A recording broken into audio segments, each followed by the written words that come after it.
ಶ್ರೀ ಗುರುಭ್ಯೋ ನಮಃ. ಹರಿ ಓಂ. ಶುದ್ಧಾನಂದೋರು ಸಂವಿದ್ವಿತಿ ಬಲಬಹುಲೌದಾರ್ಯ ವೀರ್ಯಾದಿದೇಹಂ ಚಿಂತಾ ಸಂತಾಪಲೇಪೋದ್ಭವ ಮೃತಿ ಮುಖರಾಶೇಷ ದೋಷಾತಿ ದೂರಂ ಸದ್ಭಿರವೈರಾಗ್ಯ ಭಕ್ತಿ ಶ್ರುತಿಮತಿ ನಿಯತ ಧ್ಯಾನ ಜ್ಞಾನ ಯೋಗಾತ್ ಗಮ್ಯಂ ವಂದೇ ಮುಕುಂದಾಭಿಧಮಮಲಮಲಂ ಬ್ರಹ್ಮ ವೇದಾಂತ ವೇದ್ಯಂ ಯಾಂಚಾಮಂದರಲೋಲಿತಾದ್ಯತ ಉದಯಿದ್ವಿದ್ಯೇಂದಿರಾ ನಿರ್ಜರೈಃ ಜಾತೋ ಭಾರತ ಪಾರಿಜಾತ ಸುತರು ಸದ್ಬ್ರಹ್ಮ ಸೂತ್ರಾಮೃತಂ ಆಸೀತ್ ತಂತ್ರ ಪುರಾಣ ಸನ್ಮಣಿಗಣೋ ಜಾತಃ ಶುಕೇಂದುಃ ಸದಾ ಸ್ವಯಂ ವ್ಯಾಸಸುಧಾನಿಧಿರ್ಭವತು ಮೇ ಭೂತೈಃ ಸತಾಂ ಭೂತಿದಃ ಸ್ವಾಂತಧ್ವಾಂತನಿಕೃಂತನೇಜಿತಮಹಾವೈಕರ್ತನಾಂಶೋರಜಂ ನಿರ್ದೋಷಂ ಜಿತಚಂದ್ರಚಂದ್ರಿಕಮಲಂ ತಾಪತ್ರಯೋನ್ಮೂಲನೆ ಗಾಂಭೀರ್ಯೇ ಜಿತಸಿಂಧುರಾಜಮಮಿತಂ ಭಾಷ್ಯಂ ಯದಾಸ್ಯಾಂಬುಜಾತ್ ಆವಿರ್ಭೂತಮಮಂದಬೋಧ ಭಗವತ್ಪಾದಾನ್ ಪ್ರಪದ್ಯೆ ತಥಾ ಶ್ರೀಮದ್ವಸಂಸೇವನ ಲಬ್ಧ ಶುದ್ಧ ವಿದ್ಯಾಸುಧಾಂಬೋ ನಿಧಯೋ ಮಲಾಯೇ ಕೃಪಾಲವ ಪಂಕಜನಾಭತೀರ್ಥಾಃ ಕೃಪಾಲವಸ್ಯಾಂ ಮಯಿ ನಿತ್ಯಮೇಷಾಂ ಶ್ರೀಮದ್ ರಮಾರಮಣ ಸದ್ಗಿರಿಪಾದ ಸಂಗಿ ವ್ಯಾಖ್ಯಾನಿನಾದ ದಲಿತಾಖಿಲ ದುಷ್ಟದರ್ಪಂ ದುರ್ವಾದಿವಾರಣ ವಿದಾರಣ ದಕ್ಷ ದೀಕ್ಷಂ ಅಕ್ಷೋಭ್ಯ ತೀರ್ಥ ಮೃಗರಾಜಮಹಂ ನಮಾಮಿ. ಅಥ ತತ್ಕೃಪಯಾ ಬ್ರಹ್ಮಸೂತ್ರ ಭಾಷ್ಯಂ ಯಥಾಮತಿ ವ್ಯಾಕುರ್ವೇ ಶ್ರೀಮದಾನಂದ ತೀರ್ಥಾರ್ಯ ಮುಖ ನಿಶ್ರುತಂ ಗಂಗಾ ಸಂಗೇನ ನೈರ್ಮಲ್ಯಂ ರತ್ಯಾದ್ಭಿರಲಭ್ಯತೆ ಯಥಾ ವಾಚೋ ವಿಶುದ್ಧಿ ಸಿದ್ಧ್ಯರ್ಥಂ ಸಂಗಮ್ಯಂತೆ ಗುರೋರ್ಗಿರಃ ಅಥ ಅವಿದ್ಯಾ ಪಟಲಪಿಹಿತ ನಯನೈಃ ಅನ್ಯೈಃ ಅನ್ಯಥಾ ವ್ಯಾಖ್ಯಾತಾನಿ ಬ್ರಹ್ಮಸೂತ್ರಾಣಿ ಯಥಾವದ್ ವ್ಯಾಚಿಖ್ಯಾಸೋ ಭಗವಾನಾಚಾರ್ಯವರ್ಯಃ ಪಾರೀಪ್ಸಿತ ಭಾಷ್ಯಸ್ಯ ಕೈವಲ್ಯಾಬ್ಧಖಿಲ ಫಲ ಸಾಧನತಾದಿಸಿದ್ಧ್ಯರ್ಥಂ ನಿರಂತರಾಯ ಪರಿಸಮಾಪ್ತ್ಯಾದ್ಯರ್ಥಂಚ ನಾರಾಯಣ ನಮಸ್ಕಾರಂ ಗ್ರಥಯತೆ ಗ್ರಂಥಾರಂಭಂಚ ಪ್ರತಿಜಾನೀತೆ ನಾರಾಯಣಮಿತಿ. ನಾರಾಯಣಂ ಗುಣೈಃ ಸರ್ವೈಃ ಉದೀರ್ಣಂ ದೋಷವರ್ಜಿತಂ ಜ್ಞೇಯಂ ಗಮ್ಯಂ ಗುರುಶ್ಚಾಪೇ ನತ್ವಾ ಸೂತ್ರಾರ್ಥ ಉಚ್ಯತೆ. ಓಂ ಓಂ ಅಥಾತೋ ಬ್ರಹ್ಮ ಜಿಜ್ಞಾಸಾ ಓಂ ಶ್ರುತಿ ಕ್ಷೀರಾಬ್ಧಿಮಾಭಥ್ಯ ಧೀಮಂ ಧರಮಹೀಭೃತ ಪ್ರಾಪ್ತಾ ನ್ಯಾಯಸುಧಾಯೇನ ತಂ ಜಯೀಂದ್ರಮಹಂ ಭಜೆ ಬುಧೈರಪಿ ಸುದುರ್ಬೋಧೆ ಗ್ರಂಥೆ ಜನ್ಮಮ ಸಾಹಸಂ ತತ್ಪಾರಯಂತು ನಿಪುಣಾಃ ಗುರುಪಾದರಜಕ್ಕಣಾಃ ಲೌಕಿಕ ಫಲಂ ಲಕ್ಷಣಾಮೃತದೋಹಿನೀಂ ಗುರುವನುಗ್ರಹ ರೂಪಾಂತಾಂ ಕಾಮಧೇನುಮುಪಾಸ್ಮಯೇ.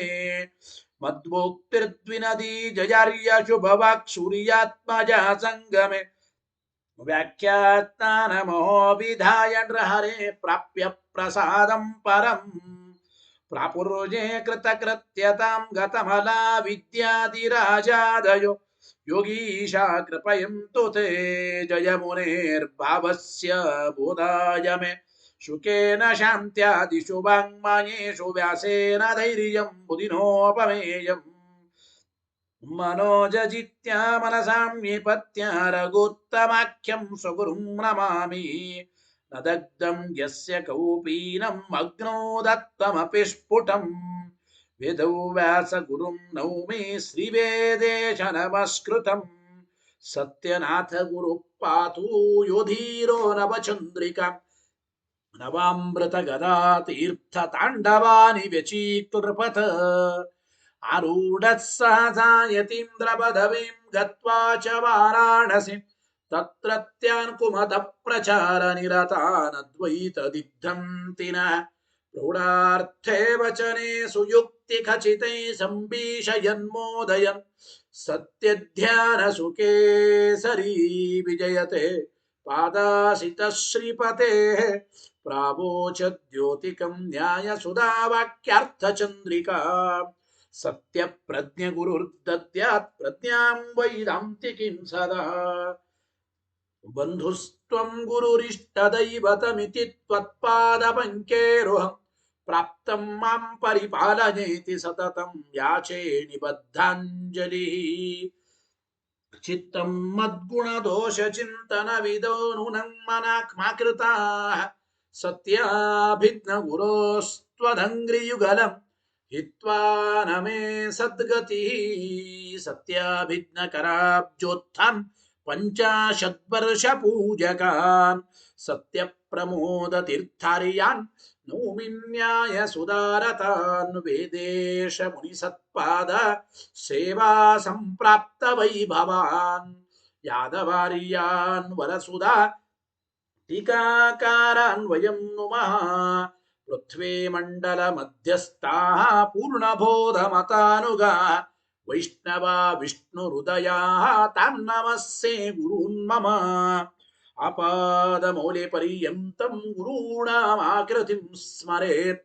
ತೇನ ವಿಘ್ನಾಃ ಪ್ರಣಶ್ಯಂತಿ ಸಿದ್ಧ್ಯಂತಿ ಚ ಮನೋರಥಾಃ ಶುಭಾನ್ ಧ್ಯಾಯಂತಿ ಯೇ ಕಾಮಾನ್ ಗುರುದೇವಃ ಪ್ರಸಾದಜಾನ್ ಇತರಾನ್ ಆತ್ಮಪಾಪೋತ್ಥಾನ್ ತೇಷಾಂ ವಿದ್ಯಾ ಫಲಿಷ್ಯತಿ ಯೈರಹಂ ಶುಕವತ್ ಸಮ್ಯಕ್ ಶಿಕ್ಷಿತೋಸ್ಮಿ ಕೃಪಾಲುಭಿಃ ಶ್ರೀಮತ್ ಸತ್ಯಾತ್ಮತೀರ್ಥಾರ್ಯಾನ್ ವಂದೇ ವಿದ್ಯಾ ಗುರೂನ್ ಮಮ ಶ್ರೀಮನ್ಯಾಯ ಸುಧಾಸಕ್ತಂ ನಾನಾರ್ಥ ಪ್ರತಿಪಾದಕಂ ಗುಣಗ್ರಾಹಿ ಯತಿ ಶ್ರೇಷ್ಠಂ ಶ್ರೀ ಸತ್ಯಾತ್ಮ ಗುರುಂ ಭಜೆ ಸ್ವಸ್ತ್ಯಸ್ತು ಸತಾಮಖಿಲ ಸನ್ಮಂಗಲಾನಿ ಭವಂತು ಶ್ರೀ ಗುರುಭ್ಯೋ ನಮಃ ಹರಿ ಓಂ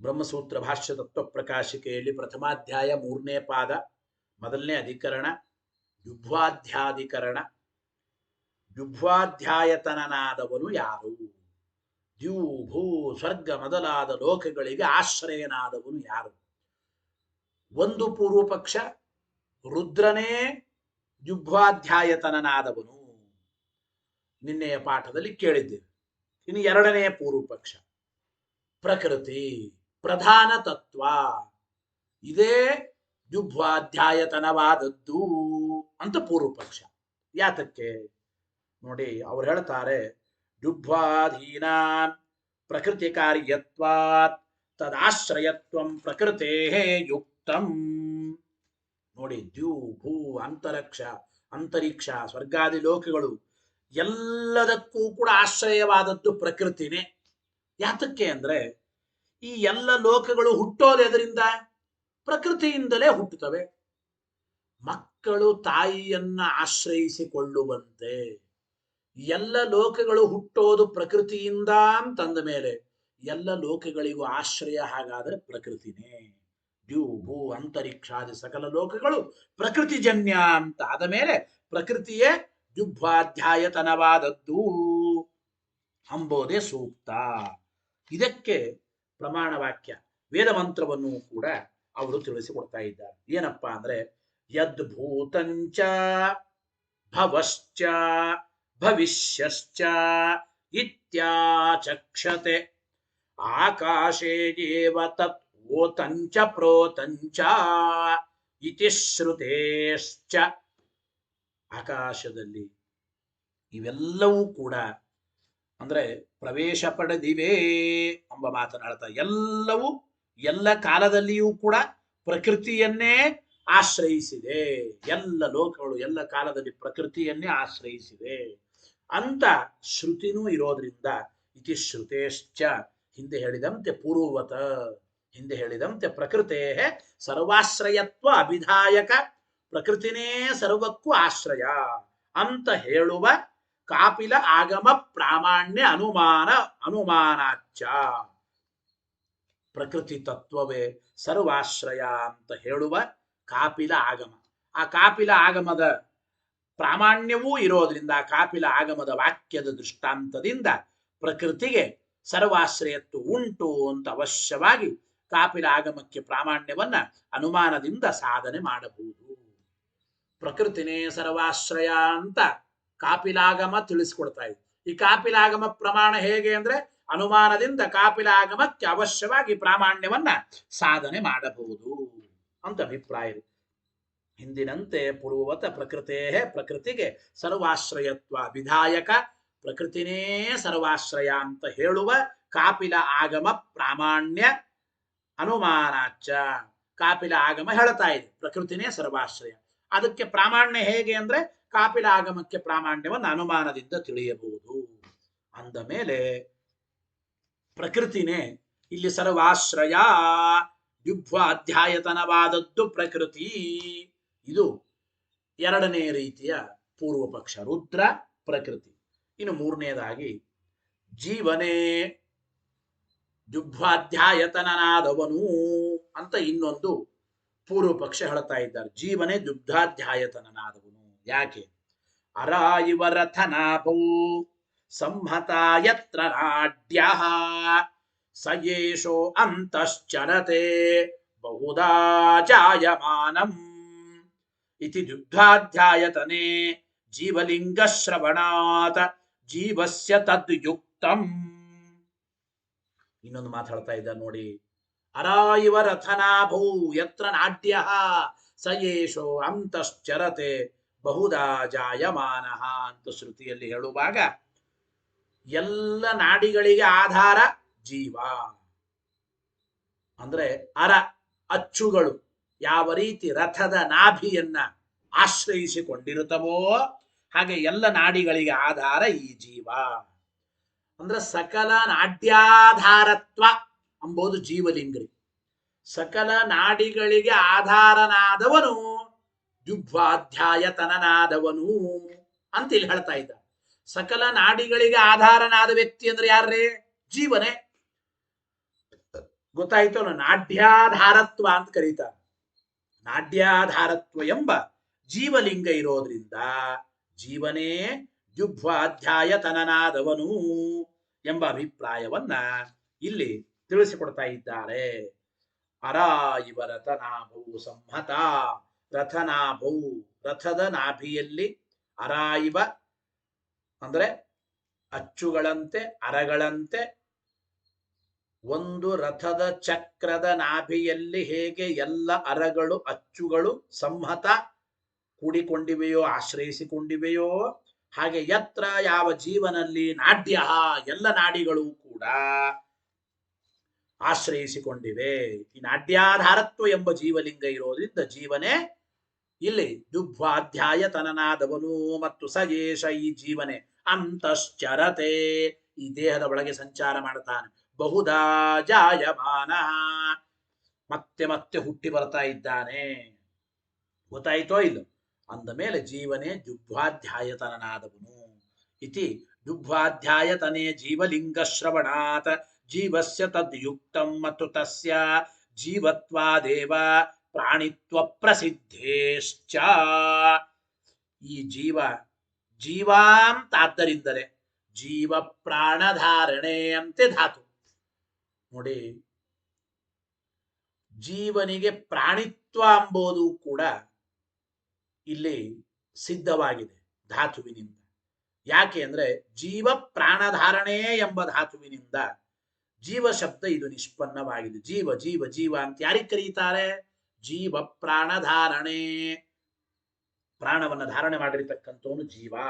ಆದ್ರಿಂದ ಜೀವನಿಗೆ ಪ್ರಾಣಿತ್ವ ಎಂಬುದು ಪ್ರಾಣಾಧಾರತ್ವ ಇದು ಸಿದ್ಧವಾಗಿದೆ. ಆದ್ದರಿಂದ ಪ್ರಾಣಾಧಾರನಾದವನು ಯಾರೋ ಅವನು ಜೀವ. ಅಂಥವನೇ ದುಗ್ಧಾಧ್ಯಾಯತನನಾದವನು ಅಂತ ಹೇಳಿ ಇದು ಮೂರನೇ ಪೂರ್ವ ಪಕ್ಷ. ಇಲ್ಲಿ ಕೆಲವು ಪ್ರಶ್ನೋತ್ತರಗಳು ಮತ್ತೆ ಏನಪ್ಪಾ ಅಂದ್ರೆ ವಿಷಯಭೂತ ಲೋಕಾಧಾರತ್ವಸ್ಯ ಇನ್ನೊಂದು ಅಂದಂಗ ನಾಲ್ಕನೇ ಪೂರ್ವ ಪಕ್ಷ ವಾಯುನೇ ದುಗ್ಧಾಧ್ಯಾಯತನನಾದವನು ಅಂತ. ಯಾಕೆ? ಲೋಕಾಧಾರತ್ವ ಎಂಬ ಈ ವಿಷಯ ಶ್ರುತಿಯಿಂದ ವಾಯುವಿನಲ್ಲಿಯೂ ಪ್ರಸಿದ್ಧವಾಗಿದೆ. ಈಗ ಸದ್ಯದಲ್ಲಿ ವಿಷಯಭೂತವಾದದ್ದು ಯಾವುದು? ಲೋಕಾಧಾರತ್ವ. ಈ ಲೋಕಾಧಾರತ್ವ ಬರೇ ರುದ್ರ ಪ್ರಕೃತಿ ಜೀವ ಅಷ್ಟೇ ಅಲ್ರೇ, ವಾಯುವಿಗೂ ಪ್ರಸಿದ್ಧವಾಗಿದೆ. ಸರ್ವಲೋಕಾಧಾರನಾದವನು ವಾಯು ಹೇಳ್ತಾ ಇದ್ದಾರೆ ಉಪನಿಷತ್ತಿನಲ್ಲಿ.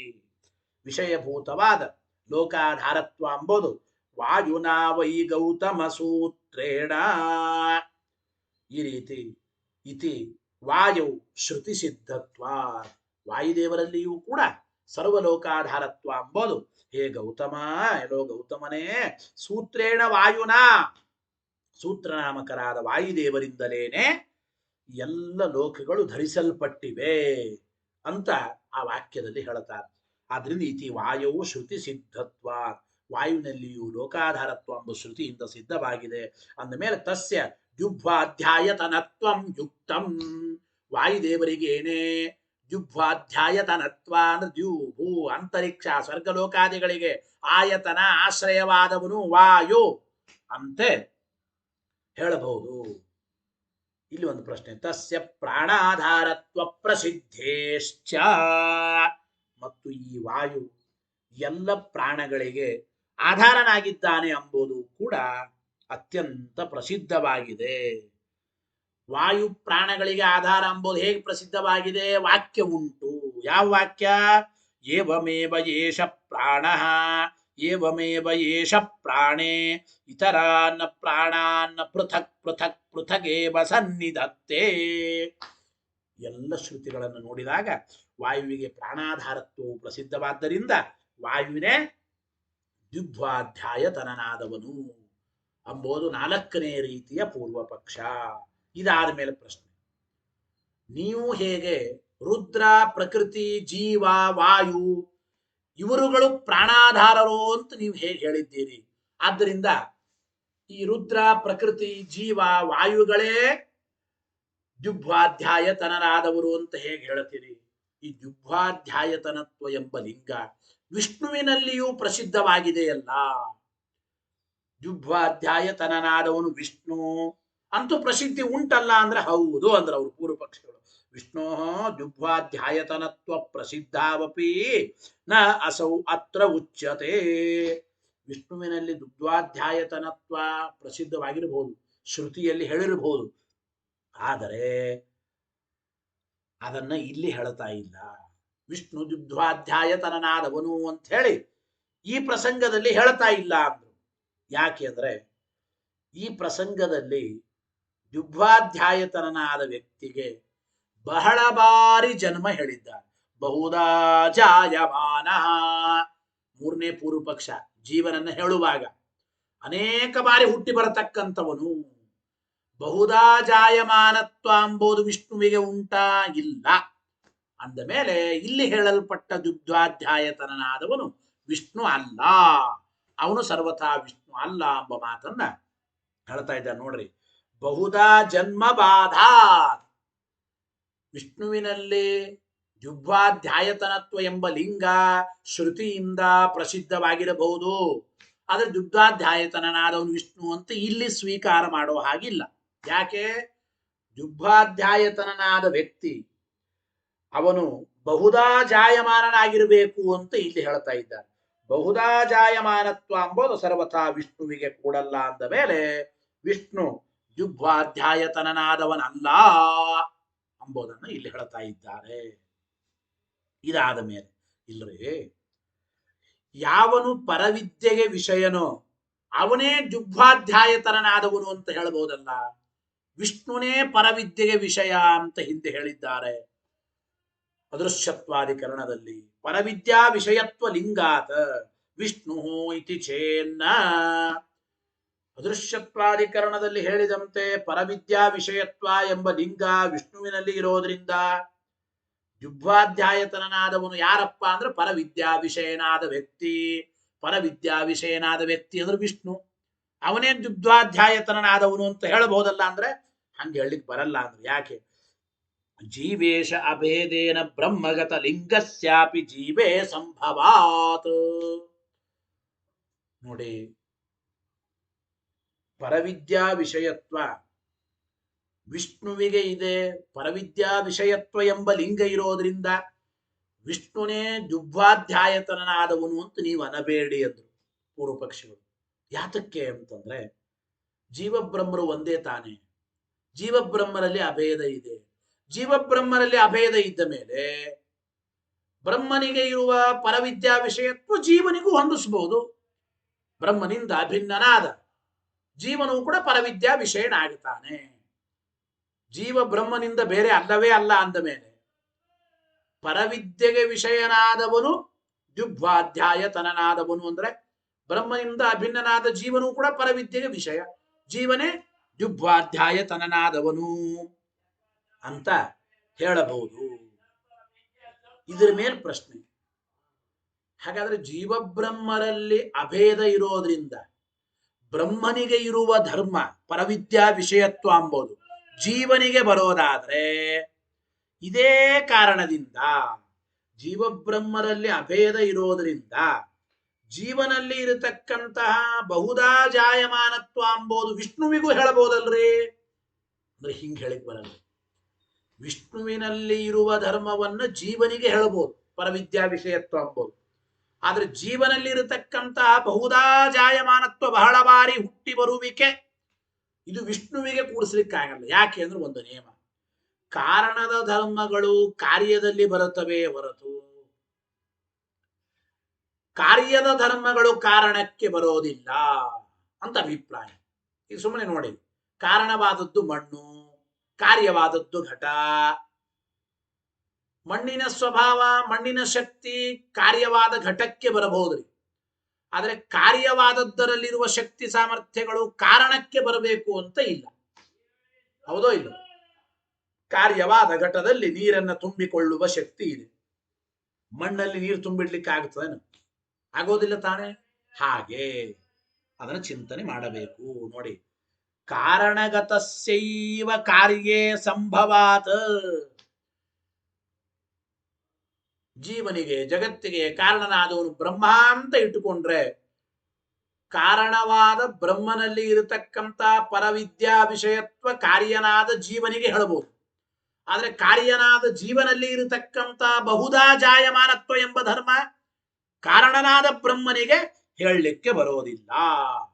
ಆದ್ದರಿಂದ ಅತಃ ಪರವಿದ್ಯಾ ವಿಷಯ ಯುಗ್ವಾಧ್ಯಾಶ್ರಯ ವಿಷ್ಣೋ ಇತರ ಏವ.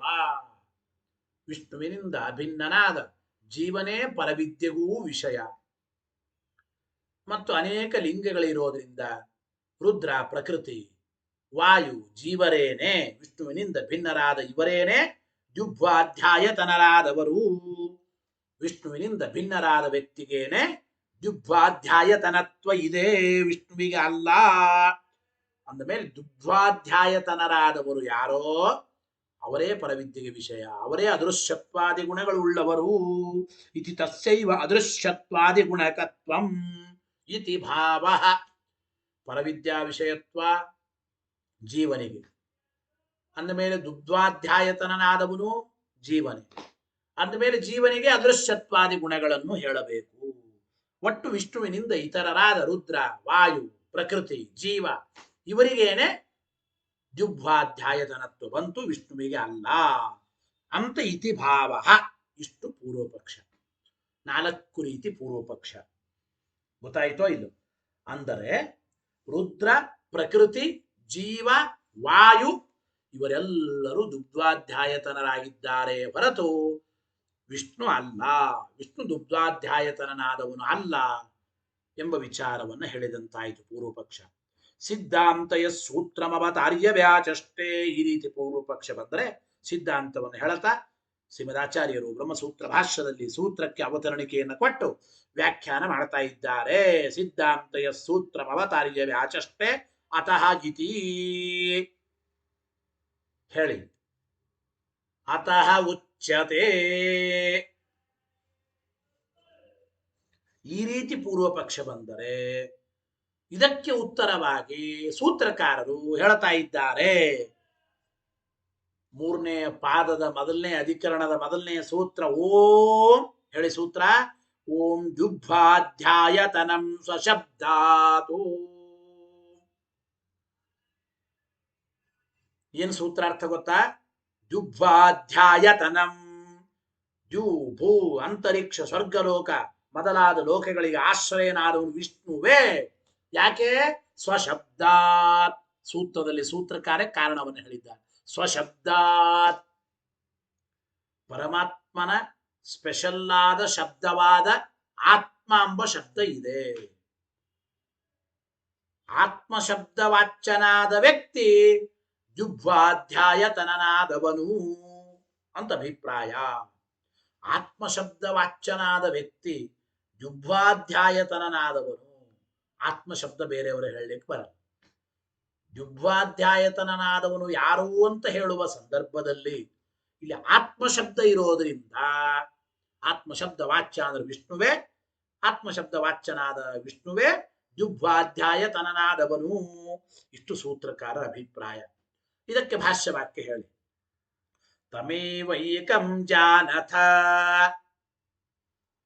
ಆತ್ಮಾನಂ ಇತಿ ಆತ್ಮಶಬ್ದಾತ್ ಜುಹ್ವಾಧ್ಯಾಯತನಂ ವಿಷ್ಣುರೇವಾ. ಏನರ್ಥ ಆಯಿತು ನೋಡಿ. ಮಾಂಡುಕ್ಯೋಪನಿಷತ್ತಿನಲ್ಲಿ ತಮೈವೈಕಂ ಜಾನತ ಆತ್ಮಾನಂ ಮನ್ಯ ವಾಚೋ ವಿಮುಂಚತ ಎಂಬುವ ಈ ವಾಕ್ಯದಲ್ಲಿ ಆ ಪರಮಾತ್ಮನನ್ನೇ ತಿಳಿಯಿರಿ, ಬೇರೆ ಮಾತುಗಳನ್ನು ಬಿಟ್ಟು ಬಿಡಿ. ತಮೈವೈಕಂ ಜಾನತ ಆತ್ಮಾನಂ ಅನ್ಯವಾಚೋ ವಿಮುಂಚತ. ಜುಹ್ವಾಧ್ಯಾಯತನನಾದವನು ಯಾರು ಅಂತ ಹೇಳುವ ಸಂದರ್ಭದಲ್ಲಿ ಆತ್ಮ ಶಬ್ದ ಬಳಸಿದ್ದಾರೆ. ಆತ್ಮ ಶಬ್ದ ಇರೋದರಿಂದ ಜುಹ್ವಾಧ್ಯಾಯತನನಾದವನು ವಿಷ್ಣುವೇ. ಇಷ್ಟು ಭಾಷ್ಯಾರ್ಥ. ಟೀಕಾಗತ್ಪ ಆದ್ರೆ ಮತ್ತೆ ಪ್ರಶ್ನೆ ಮಾಡಿ ಅದರ ವಿವರಣೆ ಮಾಡ್ತಾರೆ. ಏನು? ಜುಹ್ವಾಧ್ಯಾಯತನೇ, ಜೂ ಭೂ ಅಂತರಿಕ್ಷ ಸ್ವರ್ಗಲೋಕಗಳು ಇವುಗಳಿಗೆ ಆಯತನ ಆಶ್ರಯನಾದವನು ವಿಷ್ಣುವೇ. ಯಾಕೆ? ಸ್ವಶಬ್ದ ಪರ್ಯಾಯ ಆತ್ಮಶಬ್ದ ಶ್ರವಣಾತ್.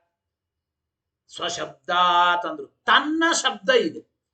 ತನ್ನ ಸ್ವ ಅಂದ್ರೆ ತನ್ನ, ಆತ್ಮ ಅಂದ್ರೆ ತನ್ನ. ಸ್ವ ಎಂಬ ಶಬ್ದದ ಪರ್ಯಾಯ ಶಬ್ದವಾದ ಆತ್ಮ ಶಬ್ದ ಆ ಶ್ರುತಿಯಲ್ಲಿ ಶ್ರುತವಾಗುತ್ತಾ ಇರೋದ್ರಿಂದ ಜುಹ್ವಾಧ್ಯಾಯತನಂ ವಿಷ್ಣುರೇವ ಇತ್ಯರ್ಥ. ಜುಹ್ವಾಧ್ಯಾಯತನನಾದವನು ವಿಷ್ಣುವೇ ಅಂತ ಹೇಳಿದ್ರು. ಅಂತೂ ಉತ್ತರ ಏನು? ಆತ್ಮ ಶಬ್ದ ಇರೋದ್ರಿಂದ ಜುಹ್ವಾಧ್ಯಾಯತನನಾದವನು ವಿಷ್ಣುವೇ. ಇದ್ರ ಮೇಲೆ ಪ್ರಶ್ನೆ, ಆತ್ಮ ಶಬ್ದಾದಪಿ ಕುತೋ ವಿಷ್ಣು? ಆತ್ಮ ಶಬ್ದ ಇದ್ದ ಮಾತ್ರಕ್ಕೆ ಅವನೇ ಜುಹ್ವಾಧ್ಯಾಯತನನಾದವನು ಯಾಕೆ ಆಗಬೇಕ್ರಿ? ಆತ್ಮ ಶಬ್ದ ವಿಷ್ಣುವಿನಲ್ಲಿ ಮಾತ್ರ ಅದ ಅಂತ ಯಾಕೆ ತಿಳಿಯಬೇಕು? ಆತ್ಮ ಶಬ್ದ ವಿಷ್ಣುವಿನ ಮಾತ್ರ ಹೇಳಿಕೊಡ್ತದೆ ಅಂತ ಯಾತಕ್ಕೆ ತಿಳಿಯಬೇಕು? ಇತ್ಯತಃ ಆಹ ಆತ್ಮೇತಿ. ಆಗ ಶ್ರೀಮದಾಚಾರ್ಯರು ಬ್ರಹ್ಮವೈವರ್ತ ಪುರಾಣದ ವಾಕ್ಯವನ್ನು ಕೊಟ್ಟು ಆತ್ಮ ಬ್ರಹ್ಮಾದಿ ಶಬ್ದಗಳು ವಿಷ್ಣುವಿನನ್ನೇ ಹೇಳಿಕೊಡುತ್ತದೆ ಹೊರತು ಬೇರೆ ಯಾವ ದೇವತೆಗಳನ್ನಾಗ್ಲಿ ಜೀವನನ್ನಾಗ್ಲಿ ಆತ್ಮ ಶಬ್ದ ಮುಖ್ಯ ವೃತ್ತಿಯಿಂದ ಹೇಳಿಕೊಡೋದಿಲ್ಲ. ಪರಮ ಮುಖ್ಯ ವೃತ್ತಿಯಿಂದ ಆತ್ಮ ಶಬ್ದ ವಿಷ್ಣುವಿನನ್ನೇ ಹೇಳಿಕೊಡುತ್ತದೆ. ಬ್ರಹ್ಮವೈವರ್ತ ಪುರಾಣ ಕೊಟ್ಟು ಹೇಳಿದ್ದಾನೆ. ಆ ಪುರಾಣ ವಾಕ್ಯ ಹೇಳಿ ಮತ್ತೆ ಅರ್ಥ ತಿಳಿಯೋಣ. ಆತ್ಮ ಬ್ರಹ್ಮಾದಯ ಶಬ್ದ ತಮೃತೆ ವಿಷ್ಣುಮವ್ಯಯಂ ನ ಸಂಭವಂತಿ ಯಸ್ಮಾತ್ ತೈಃ ನೈವಾಪ್ತಾ ಗುಣಪೂರ್ಣತಾ ಇತಿ ಬ್ರಹ್ಮವೈವರ್ತೆ. ಏನ್ ಹೇಳದಂಗಾಯ್ತಪ್ಪ? ಆತ್ಮ ಬ್ರಹ್ಮಾದಯ ಶಬ್ದ, ಆತ್ಮ ಶಬ್ದ, ಬ್ರಹ್ಮ ಶಬ್ದ, ನಾರಾಯಣ ಶಬ್ದ, ಹೀಗೆಲ್ಲ ಶಬ್ದಗಳಿವೆ. ಆತ್ಮ ಬ್ರಹ್ಮಾದಿ ಶಬ್ದಗಳು ಅವ್ಯಯಂ ತಂ ವಿಷ್ಣುಂ ಮೃತೆ ಅನ್ಯತ್ರ ನೈವ ಸಂಭವಂತಿ. ಆತ್ಮ ಬ್ರಹ್ಮಾದಿ ಶಬ್ದಗಳು ಅವ್ಯಯನಾದ ಅಂದ್ರೆ ನಾಶರಹಿತನಾದ ವಿಷ್ಣುವಿನನ್ನ ಬಿಟ್ಟು ಬೇರೆ ಕಡೆ ಸರ್ವಥಾ ಸಂಭವಿಸೋದಿಲ್ಲ. ಆತ್ಮ ಅಂದ್ರೆ ಗುಣಪೂರ್ಣ, ಬ್ರಹ್ಮ ಅಂದ್ರೆ ಗುಣ ಪರಿಪೂರ್ಣ, ಗುಣಪರಿಪೂರ್ಣನಾದ ವ್ಯಕ್ತಿಗೆ ಆತ್ಮ ಅಂತ ಕರೆಯುತ್ತಾರೆ. ಬೇರೆಯವರಲ್ಲಿ ಗುಣಪರಿಪೂರ್ಣತ್ವ ಇಲ್ಲವೇ ಇಲ್ಲ. ಅಂದ ಮೇಲೆ ಆತ್ಮ ಬ್ರಹ್ಮಾದಿ ಶಬ್ದಗಳು ವಿಷ್ಣುವಿನನ್ನ ಬಿಟ್ರೆ ಇನ್ನೆಲ್ಲಿಯೂ ಹೇಳಲಿಕ್ಕೆ ಬರೋದಿಲ್ಲ. ಮುಖ್ಯವಾಗಿ ಆತ್ಮ ಬ್ರಹ್ಮಾದಯ ಶಬ್ದ ಅವ್ಯಯಂ ವಿಷ್ಣು ತಂ ವಿಷ್ಣು ಮೃತೆ ನ ಸಂಭವಂತಿ ಅನ್ಯತ್ರ. ಬೇರೆಯವರಿಗೆ ಸರ್ವಥಾ ಯುಕ್ತವಾಗೋದಿಲ್ಲ. ಯಾಕೆಂದ್ರೆ ಯಸ್ಮಾತ್ ಯಾವ ಕಾರಣ ತೈಹಿ ಆ ಬೇರೆ ಯಾವ ದೇವತೆಗಳು ಯಾವ ವ್ಯಕ್ತಿಗಳು ಕೂಡ ಗುಣಪೂರ್ಣತಾ ನೈವ ಆಪ್ತಾಹ ಗುಣಪೂರ್ಣತ್ವವನ್ನ ಹೊಂದಿದವರಲ್ಲ. ಯಹ ಗುಣಪರಿಪೂರ್ಣ ಸಹ ಆತ್ಮ, ಯಹ ಗುಣಪರಿಪೂರ್ಣ ಸಹ ಬ್ರಹ್ಮ ಅಂತ ಅರ್ಥ. ಗುಣಪರಿಪೂರ್ಣರಾದವರು ಆತ್ಮ ಬ್ರಹ್ಮಾದಿ ಶಬ್ದಗಳಿಂದ ವಾಚ್ಯರೇ ಹೊರತು ಗುಣಪರಿಪೂರ್ಣರಲ್ಲ ಬೇರೆಯವರು ಯಾರು ಅಂತಂದ ಮೇಲೆ ಅವರು ಯಾರು ಕೂಡ ಆತ್ಮ ಬ್ರಹ್ಮಾದಿ ಶಬ್ದಗಳಿಂದ ಹೇಳಲ್ಪಡತಕ್ಕಂಥವರಲ್ಲ. ಹಾಗೆ ಆತ್ಮ ಬ್ರಹ್ಮಾದಿ ಶಬ್ದಗಳು ವಿಷ್ಣುವಿನಲ್ಲಿ ಮಾತ್ರ ಉಂಟು ಅಂದ ಮೇಲೆ ಸ್ಪೆಷಲ್ ಆಗಿ ವಿಷ್ಣುವಿನ ಶಬ್ದವಾದ ಆತ್ಮಶಬ್ದ ಇಲ್ಲಿ ಇರೋದ್ರಿಂದ ಆತ್ಮಶಬ್ದ ವಾಚ್ಯನಾದ ವ್ಯಕ್ತಿ ಜುಭ್ವಾಧ್ಯಾಯ ತನನಾದವನು ಅಂದ್ರೆ ಅದು ವಿಷ್ಣುವೇ ಆಗಬೇಕು ಎಂಬ ಅಭಿಪ್ರಾಯವನ್ನ ಅಲ್ಲಿ ತಿಳಿಸಿಕೊಡ್ತಾ ಇದ್ದಾರೆ. ಇಷ್ಟು ಮುಗಿಯಿತು. ಇದಾದ್ಮೇಲೆ ಮತ್ತೆ ಪ್ರಶ್ನೋತ್ತರ. ನಾನು ವಿಷ್ಣು ಮುಖ್ಯೋಪಿ ಆತ್ಮಶಬ್ದ ಜೀವಲಿಂಗ ಬಲಾತ ಅಮುಖ್ಯಾರ್ಥ ಕಿಂ ನ ಸ್ಯಾತ್. ನೋಡ್ರಿ, ಆತ್ಮಶಬ್ದ ವಿಷ್ಣುವನ್ನೇ ಮುಖ್ಯ ವೃತ್ತಿಯಿಂದ ಹೇಳಿಕೊಡ್ಲಿ ಬೇಡ ಅನ್ನಲ್ಲ. ಅಂದ್ರೆ ಆತ್ಮಶಬ್ದಕ್ಕೆ ಮುಖ್ಯಾರ್ಥ ವಿಷ್ಣುನೇ ಆಗಲಿ. ಆದರೂ ಕೂಡ ಇಲ್ಲಿ ಜೀವಲಿಂಗ ಇರೋದ್ರಿಂದ ಪ್ರಾಣಾಧಾರತ್ವ ಬಹುದಾ ಜಾಯಮಾನತ್ವ ಇಂತಹ ಜೀವಲಿಂಗಗಳು ಇಲ್ಲಿ ಇರೋದ್ರಿಂದ ಅಮುಖ್ಯ ವೃತ್ತಿಯಿಂದ ಆತ್ಮಶಬ್ದ ಜೀವಪರ ಅಂತೂ ಯಾಕೆ ಹೇಳಬಾರದು ಅಂತ ಅವರ ಅಭಿಪ್ರಾಯ. ಅಮುಖ್ಯಾರ್ಥ ಕಿಂ ನ ಸ್ಯಾತ್. ಮುಖ್ಯ ವೃತ್ತಿಯಿಂದ ಆತ್ಮಶಬ್ದ ವಿಷ್ಣುವಿನನ್ನೇ ಹೇಳಿಕೊಡ್ಲೆ ಬೇಡ ಅನ್ನಲ್ಲ. ಆದರೆ ಇಲ್ಲಿ ಜೀವನ ಲಿಂಗಗಳು, ವಾಯುಲಿಂಗ, ಪ್ರಕೃತಿ ಲಿಂಗ, ರುದ್ರಲಿಂಗಗಳಿವೆ ಅಂದಮೇಲೆ ಆತ್ಮಶಬ್ದ ಅಮುಖ್ಯ ವೃತ್ತಿಯಿಂದ ಬೇರೆಯವರನ್ನು ಹೇಳಿಕೊಡಬಹುದಲ್ಲ, ವಿಷ್ಣುವಿನ ಮಾತ್ರ ಅಂತ ಯಾಕಂತೀರಿ. ತಥಾಚನ ವಿಷ್ಣು ಜುಭ್ವಾಧ್ಯಾಯತನತ್ವ ಅಂದಮೇಲೆ ಜೀವಲಿಂಗ ಇರೋದ್ರಿಂದ ಜೀವಾದಿಗಳೇನೆ ಇಲ್ಲಿ ಜುಭ್ವಾಧ್ಯಾಯತನರಾದವರು ವಿಷ್ಣು ಅಲ್ಲ ಅಂತ ಇತ್ಯಾಶಂಕಾಂ ಪರಿಹರತ್ ಸೂತ್ರ ಮುಪನ್ಯಸ್ಯ. ಈ ಶಂಕೆ ಬಂದ್ರೆ ಈ ಶಂಕೆಯನ್ನು ಪರಿಹಾರ ಮಾಡುತ್ತಾ ಆಚಾರ್ಯರು ತಮ್ಮ ಭಾಷ್ಯದಲ್ಲಿ ಸೂತ್ರವನ್ನು ಉಪನ್ಯಾಸ ಮಾಡಿ ತದುಪಾತ್ತ ಶ್ರುತಿಮೇವ ಉದಾಹರತಿ. ಆ ಸೂತ್ರದ ಮೇಲೆ ಬಂದ ಶ್ರುತಿಯನ್ನೇ ಶ್ರೀಮದಾಚಾರ್ಯರು ಉದಾಹರಣೆ ಮಾಡ್ತಾ ಇದ್ದಾರೆ. ಮುಕ್ತೇತಿ ಸೂತ್ರವನ್ನು ಉಪನ್ಯಾಸ ಮಾಡಿ ಆಚಾರ್ಯರು ವ್ಯಾಖ್ಯಾನ ಮಾಡ್ತಾ ಇದ್ದಾರೆ. ಹೇಳಿ ಸೂತ್ರ ಹೇಳಿ. ಎರಡನೆಯ ಸೂತ್ರ ಓಂ ಮುಕ್ತೋಪಸೃಪ್ಯವ್ಯಪದೇಶಾತ್. ಏನರ್ಥ ಗೊತ್ತಾ ಈ ಸೂತ್ರಕ್ಕೆ? ಮುಕ್ತೋಪಸೃಪ್ಯವ್ಯಪದೇಶಾತ್. ಮಾಂಡುಕ್ಯೋಪನಿಷತ್ತಿನ ಶ್ರುತಿಗೆ ಅನುಗುಣವಾಗಿ ಅಮೃತಸ್ಯೈಷ ಸೇತು ಎಂಬುವ ಮಾಂಡುಕ್ಯೋಪನಿಷತ್ತಿನ ಈ ಶ್ರುತಿಗೆ ಅನುಗುಣವಾಗಿ ಜುಭ್ವಾಧ್ಯಾಯತನನಾದ ವ್ಯಕ್ತಿ ಮುಕ್ತರಿಂದ ಪ್ರಾಪ್ಯ ಅಂತ ಹೇಳಿದ್ದಾರೆ. ಮುಕ್ತೋಪಸೃಪ್ಯತ್ವವ್ಯಪದೇಶ ಭಾವಪ್ರಧಾನ ನಿರ್ದೇಶ ಮಾಡ್ಕೋಬೇಕು ಅಂತ ಭಾಷ್ಯಾದಿಗಳಲ್ಲಿ ಬರೆದಿದ್ದಾರೆ. ಇರಲಿ, ಬೇರೆ ಕಡೆ ಅಂತೂ ಮುಕ್ತೋಪಸೃಪ್ಯತ್ವವ್ಯಪದೇಶ ಅಂದ್ರೆ ಮುಕ್ತೋಪಸೃಪ್ಯ ಅಂದ್ರೆ ಮುಕ್ತರಿಂದ ಪ್ರಾಪ್ಯನಾದವನು ಜುಭ್ವಾಧ್ಯಾಯತನನಾದವನು. ಮುಕ್ತರಿಂದ ಪ್ರಾಪ್ಯನಾದ ದುಭ್ವಾಧ್ಯಾಯತನನಾದ ವ್ಯಕ್ತಿ ಅಂದ್ರೆ ಅವನು ವಿಷ್ಣುವೆ. ಮುಕ್ತ ಪ್ರಾಪ್ಯತ್ವ ವಿಷ್ಣುವಿನ ಅಸಾಧಾರಣ ಧರ್ಮ. ಮಾಂಡುಕ್ಯೋಪನಿಷತ್ತಿನಲ್ಲಿ ಹೇಳಿದ್ದಾರೆ. ಭಾಷ್ಯದಲ್ಲಿ ಆ ವಾಕ್ಯವನ್ನು ಕೋಟ್ ಮಾಡಿದ್ರೆ ಆಚಾರ್ಯರು ಹೇಳಿ ವಾಕ್ಯ ಅಮೃತಸ್ಯೈಷ ಸೇತು. ಇಷ್ಟೇ ಆಚಾರ್ಯ ಹೇಳಿದ್ದು ಪ್ರಮಾಣ ವಾಕ್ಯ. ಅನುಮಾನ ತೀರ್ಥರವರು ಮಾನ ಪ್ರಮಾಣದಿಂದ ಮಾತ್ರ ಮಾತಾಡ್ತಾರೆ. ಆ ರೀತಿ ಅಂದ್ರೆ ಮುಕ್ತರಿಂದ ಪ್ರಾಪ್ಯನಾದ ವ್ಯಕ್ತಿ ಜುಭ್ವಾಧ್ಯಾಯತನನಾದವನು ಅಂದ್ರೆ ಅದು ವಿಷ್ಣುವೇ.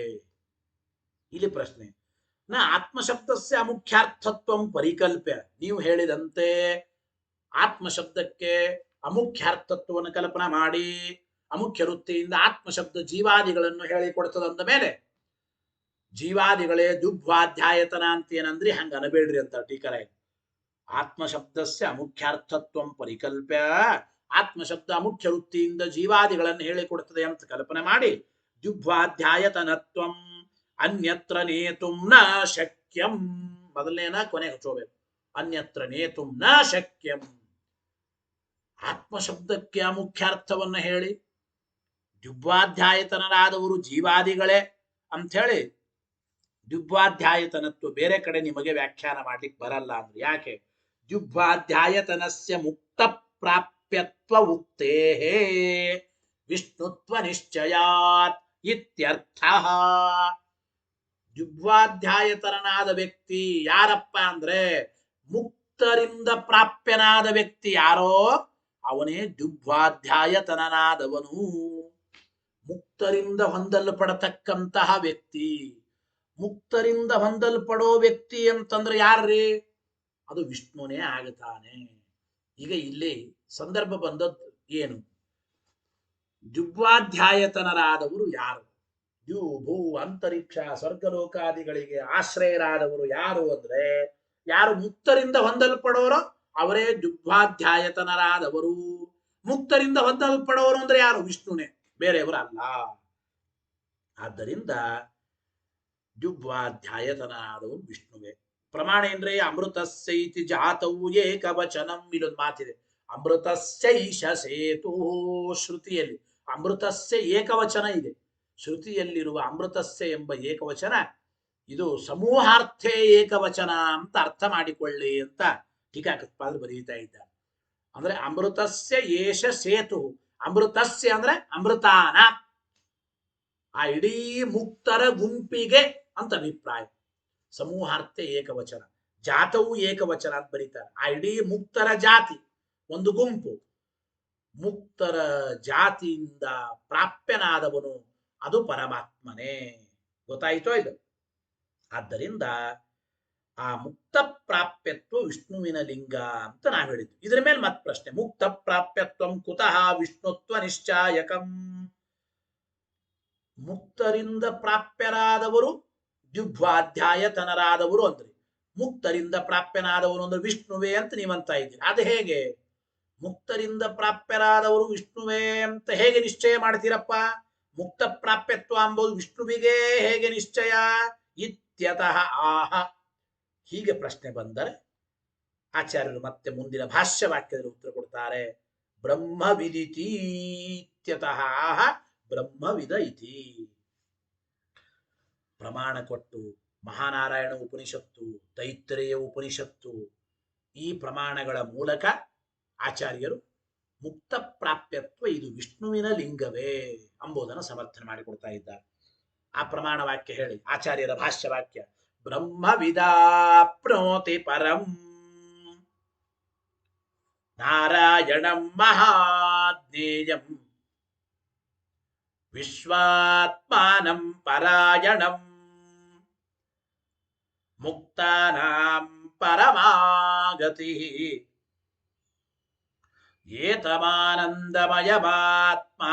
ಏತಮಾನಂದಮಯಮಾತ್ಮಾನಮುಪಸಂಕ್ರಾಮತಿ ಇತ್ಯಾದಿನ ತಸ್ಯೈವ ಮುಕ್ತ ಪ್ರಾಪ್ಯತ್ವೌ ವ್ಯಪದೇಶಾತ್ ಸುಲಭವಾಗಿ ಅನೇಕ ಪ್ರಮಾಣಗಳನ್ನು ಕೊಟ್ಟು ಶ್ರೀಮದಾಚಾರ್ಯರು ವಿಷ್ಣುವಿಗೇನೆ ಮುಕ್ತರಿಂದ ಪ್ರಾಪ್ಯತ್ವ ಉಂಟು ಮುಕ್ತರಿಂದ ಹೊಂದಲ್ಪಡೋ ವ್ಯಕ್ತಿ ಅಂದ್ರೆ ವಿಷ್ಣುವೇ ಎಂಬುದನ್ನು ಸಮರ್ಥನೆ ಮಾಡ್ತಾ ಇದ್ದಾರೆ ಏನರ್ಥ ಗೊತ್ತಾ ಇಲ್ಲಿ ಬ್ರಹ್ಮವಿದಾಪ್ನೋತಿ ಪರಂ ನೋಡಿ ಬ್ರಹ್ಮವಿತ ಬ್ರಹ್ಮಜ್ಞಾನಿಯಾದವನು ಪರಂ ಆಪ್ನೋತಿ ಪರಬ್ರಹ್ಮನನ್ನ ಹೊಂದುತ್ತಾನೆ ಬೇರೆ ದೇವತೆಗಳನ್ನಲ್ಲ ಹಾಗಾದ್ರೆ ಮುಕ್ತ ಪ್ರಾಪ್ಯತ್ವ ವಿಷ್ಣುವಿಗೆ ಒಂದು ಎರಡನೇದ್ದು ನಾರಾಯಣಂ ಮಹಾಜ್ಞೇಯಂ ವಿಶ್ವಾತ್ಮಾನಂ ಪರಾಯಣಂ ಸರ್ವಗುಣ ಪರಿಪೂರ್ಣನಾದ ಮಹಾಮುಖ್ಯ ವೃತ್ತಿಯಿಂದ ಎಲ್ಲದರಿಂದಲೂ ಜ್ಞೇಯನಾದ ವಿಶ್ವಾತ್ಮಾನಂ ಗೊತ್ತಾಯಿತೋ ಇದು ಅಲ್ಲಿ ವಿಶ್ವಾತ್ಮಾನನಾದ ಅಂದ್ರೆ ವಿಶ್ವಸ್ವಾಮಿಯಾದ ವಿಶ್ವಾತ್ಮಾನ ವಿಶ್ವಕ್ಕೆ ಆತ್ಮ ಆತ್ಮ ಶಬ್ದಕ್ಕೆ ಸ್ವಾಮಿ ವಿಶ್ವಾತ್ಮಾನ ಅಂದ್ರೆ ಸಮಸ್ತ ವಿಶ್ವಕ್ಕೆ ಸ್ವಾಮಿಯಾದ ಪರಾಯಣಂ. ಪರಾಯಣಂ ಅಂದ್ರೆ ಅರ್ಥ ಏನ್ ಗೊತ್ತಾ? ಪರಾಣಾಂ ಅಯನಂ. ಪರರು ಅಂದ್ರೆ ಉತ್ತಮರು, ಮುಕ್ತರು.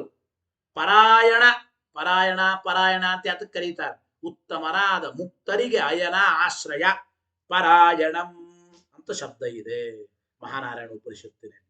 ಮತ್ತು ವಿಷ್ಣು ಸಹಸ್ರನಾಮ ಅಂದ್ರೆ ಮಹಾಭಾರತದಲ್ಲಿಯೂ ಕೂಡ ಮುಕ್ತಾನಾಂ ಪರಮಾಗತಿ. ಮುಕ್ತಾನ, ಮುಕ್ತರಿಗೆ ಪರಮಾಗತಿ ವಿಷ್ಣುರೇವ. ಪರಮಗತಿ ಅಂದ್ರೆ ಅವನು ವಿಷ್ಣುವೇ ಎಂಬ ಮಾತನ್ನು ಕೂಡ ಇಲ್ಲಿ ಹೇಳ್ತಾ ಇದ್ದಾರೆ. ಇದಾದ ಮೇಲೆ ತೈತ್ರೇಯ ಉಪನಿಷತ್ತು ಏತಮಾನಂದಮಯ ಮಹಾತ್ಮಾನಮುಪಸಂಕ್ರಾಮತಿ. ಏತಂ ಆನಂದಮಯಂ, ಈ ಆನಂದಮಯನಾದ ಸ್ವಾಮಿಯನ್ನ ವಿಷ್ಣುವಿನನ್ನ, ಏತಂ ಆನಂದಮಯಂ ಆತ್ಮಾನಂ, ಆನಂದಮಯನಾದ ಆತ್ಮಶಬ್ದವಾಚ್ಯನಾದ ಸರ್ವಸ್ವಾಮಿಯಾದ ವಿಷ್ಣುವಿನನ್ನೇ ಉಪಸಂಕ್ರಾಮತಿ, ಕೊನೆಗೆ ಎಲ್ಲರೂ ಮುಕ್ತರು ಹೊಂದುತ್ತಾರೆ, ಪ್ರವೇಶ ಮಾಡುತ್ತಾರೆ. 4 ಪ್ರಮಾಣಗಳಿಂದ ಸಮರ್ಥನೆ ಮಾಡ್ತಾ ಇದ್ದಾರೆ. ಇನ್ನು 16 ಪ್ರಮಾಣಗಳಿವೆ.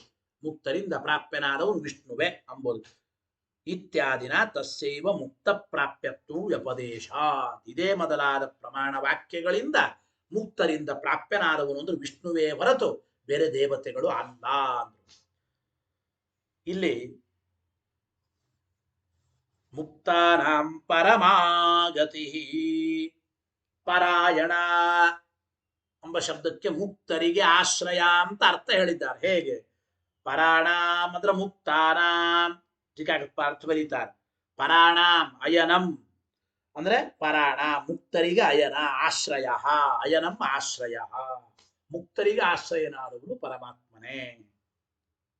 ಏತದ್ವಾಕ್ಯೈ, ಈ ವಾಕ್ಯಗಳಿಂದ ಅಷ್ಟು ವಿಷ್ಣೋ ಮುಕ್ತ ಪ್ರಾಪ್ಯತ್ವ.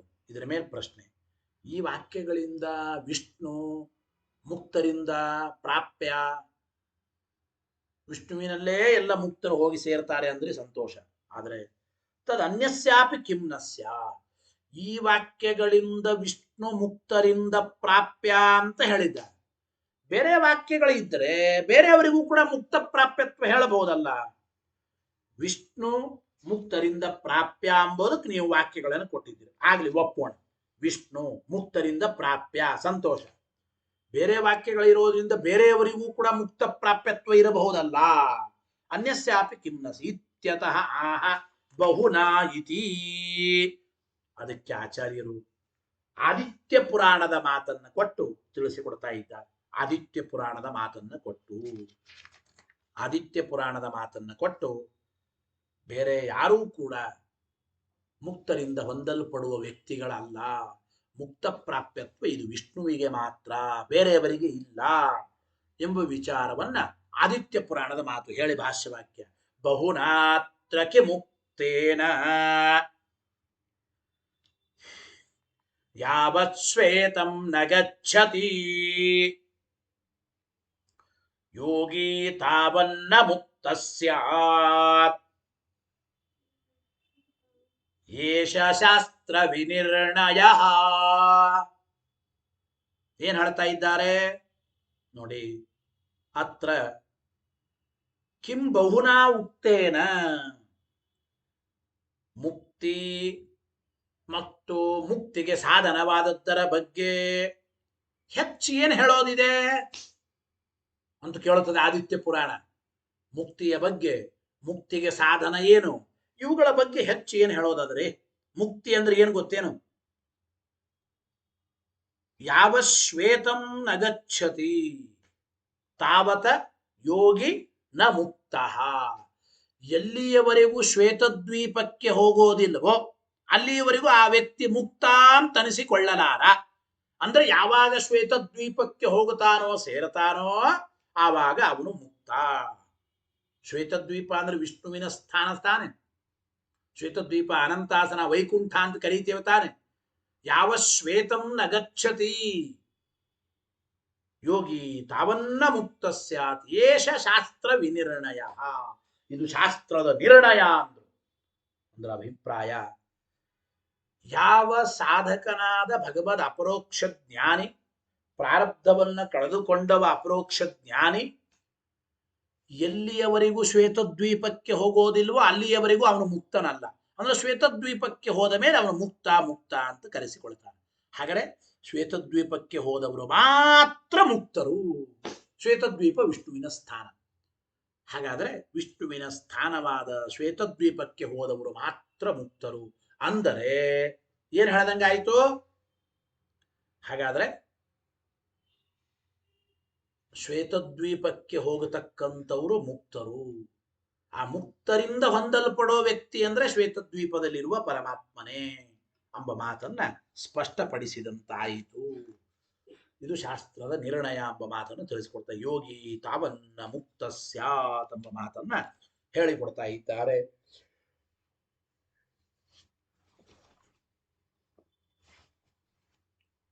ಇಷ್ಟು ಒಂದು. ಇದಾದ ಮೇಲೆ 2 ಸೂತ್ರಗಳ ಪಾಠದ ವಿಚಾರ ಇಲ್ಲಿಯವರೆಗೂ ಮುಗಿಯಿತು. ಇದು ಮುಗಿದ ಮೇಲೆ ಮತ್ತೆ 3ನೇ ಸೂತ್ರದ ವಿಚಾರ. ಹಿಂದೆ ಹೇಳಿದಂತೆ ರುದ್ರ ಮತ್ತು ಪ್ರಕೃತಿ ಇವುಗಳಿಗೂ ಕೂಡ ದುಗ್ಧ್ವಾಧ್ಯಾಯತನತ್ವ ಉಂಟೇನು ಅಂದ್ರೆ ಇಲ್ಲ ಎಂಬ ವಿಚಾರವನ್ನ ಮುಂದಿನ ಓಂ ನಾನುಮಾನ ಮತಶಬ್ದಾತು ಆ ಸೂತ್ರದಲ್ಲಿ ಹೇಳೋರಿದ್ದಾರೆ. ನನು ಪ್ರಾಗುಕ್ತ ರೀತ್ಯ ಎಂಬ ವಿಚಾರವನ್ನು ಮುಂದಿನ ವಾರವೇ ತಿಳಿಯೋಣ. ನಿಧಾನವಾಗಿ ಮತ್ತೆ ಪ್ರಶ್ನೆ ಉತ್ತರ ಎಲ್ಲ ಬರಬೇಕು. ಗೊತ್ತಾಯ್ತೋ ಇಲ್ಲ? ರುದ್ರ ಪ್ರಕೃತಿ ಇವ್ರು ಯಾರೂ ಕೂಡ ಸರ್ವಥಾ ದ್ಯುಗ್ಧ್ವಾಧ್ಯಾಯತನರಾದವರಲ್ಲ, ವಿಷ್ಣುವೆ ಎಂಬ ವಿಚಾರವನ್ನು ಹೇಳ್ತಾರೆ. ಆ ವಿಚಾರವನ್ನು ಮತ್ತೆ ಮುಂದಿನ ವಾರದ ಪಾಠದಲ್ಲಿ ತಿಳಿಯೋಣ ಅಂತ ಹೇಳ್ತಾ ನಾಳೆ ಮತ್ತೆ ಸುಧಾ ಪಾಠ ನೋಡೋಣ. ಹರಯೇ ನಮಃ. ಶ್ರೀಕೃಷ್ಣಾರ್ಪಣಮಸ್ತು. ಅನೇನ ಭಾವಿಯತ್ ಪುಣ್ಯಂ ತದಾಪ್ನೋತು ಗುರುರ್ಮಮ. ಮಧ್ವೇಶಾರ್ಪಣಮಸ್ತು.